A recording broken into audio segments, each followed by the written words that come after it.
Hello guys, তোমরা সবাই কেমন আছো? আজ দুপুরের মেনু দেখো, আমার রান্না কি হবে তোমাদের সঙ্গে শেয়ার করতে চাইছি। প্রথমে দেখো আলু বটবটি ভাজা, আর এটা হয়েছে করলা কেটেছি, এটাকেও ভাজবো।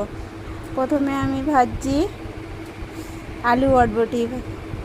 প্রথমে সে কালো জিরে ফোড়ন দিয়েছি, একটা লঙ্কা দিয়েছি। লঙ্কাটা দিলে কি হয় জানো তো, ওটা লেগে যায় না, তেলে লেগে যায় না, বেশ ভালো হয় ভাজাটা, তার জন্য লঙ্কাটা দিয়ে দিয়েছি।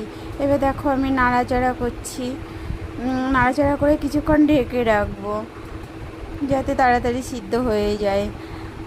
বুঝতে পেরেছো বন্ধুরা? তারপরে দেখো নুন দিয়ে দিলাম, এবার একটু হলুদ দেবো, নাড়াচাড়া করে নুন হলুদ দিয়ে দিলাম। এবার কিছুক্ষণ নাড়ছি, এবার ঢাকা দিয়ে দিলাম।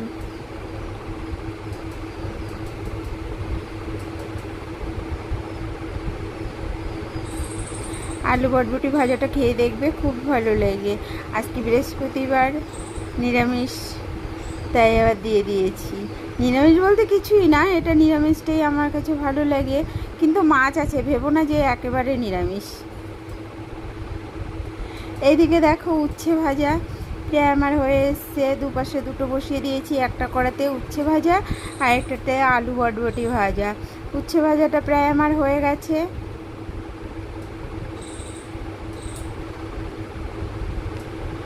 এবার কড়াতে তেল দিলাম, দেওয়ার পরে দেখো বন্ধুরা তেজপাতা দিলাম,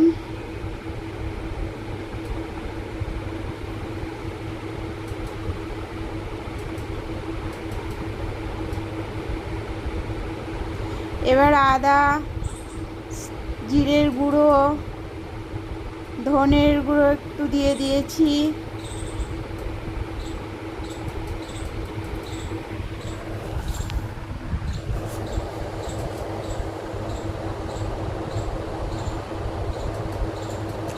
নুন দিলাম, লঙ্কার গুঁড়ো দিলাম।